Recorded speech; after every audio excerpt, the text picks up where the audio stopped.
Hi guys, welcome back to beautiful family. आज बनाबो আমি हरियाली चिकेन। এখানে 500 গ্রাম চিকেন নিয়ে নিয়েছি।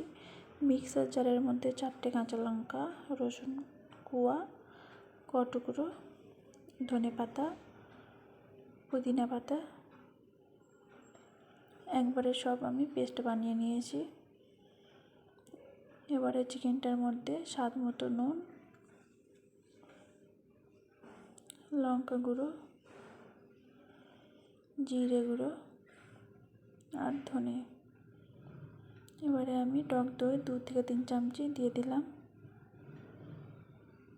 এবারে আগে থেকে পুদিনা পাতা ধনে পাতার পেস্টটা দিয়ে দিলাম। এবার আমি ভালো করে মিক্স করে নেব। এখানে মাখানো হয়ে গেছে। এবারে আমি 2 থেকে 3 ঘন্টা ঢাকা দিয়ে রেখে দেব। আমি আবারও 2 থেকে 3 ঘন্টা ঢাকা দেওয়ার পরে ফিরে আসছি। এখানে আমি কড়াই বসিয়ে দিয়েছি। 3 থেকে 4 চামচ তেল দিয়ে দিয়েছি। দালচিনি আর 2-3টে লবঙ্গ দিয়ে দিলাম। একটু ভেজে নেবার পরে আমি পেঁয়াজের টুকরোগুলোকে দিয়ে দিলাম। একটু পেঁয়াজটা ভেজে নেব।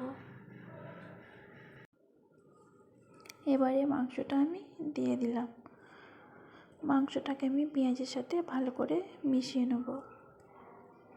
এই মাংসতে খুব একটা পানির প্রয়োজন হয় না, পানি দেওয়ার দরকার লাগে না। ও টক দই মাখানোর পরে যে পানিটা বেরোয় ওটাতেই মাংসটা পুরোপুরি হয়ে যাবে। আমি সামান্য নুন দিয়ে দিয়েছিলাম। এবার আমি মিডিয়াম ফ্লেমে গ্যাসটাকে রেখে দিয়েছিলাম কিছুক্ষণের জন্য, আবারও ঢাকা দিলাম। এবারে আমি ঢাকা খুলে দেখব। গ্রেভিটা খুব সুন্দরভাবে হয়ে গেছে। তো এবারে আমি হালকা স্বাদ মতো চিনি দিয়ে দিলাম।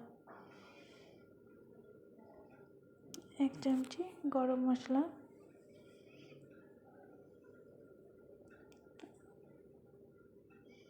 আর একটু কাসুরি মেথি।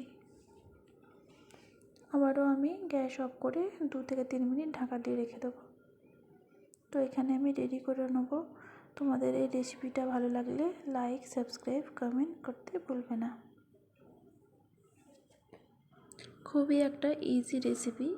তো এইভাবেই তোমরা বানিয়ে ফেলো হরিয়ালি চিকেন বা গ্রিন চিকেন।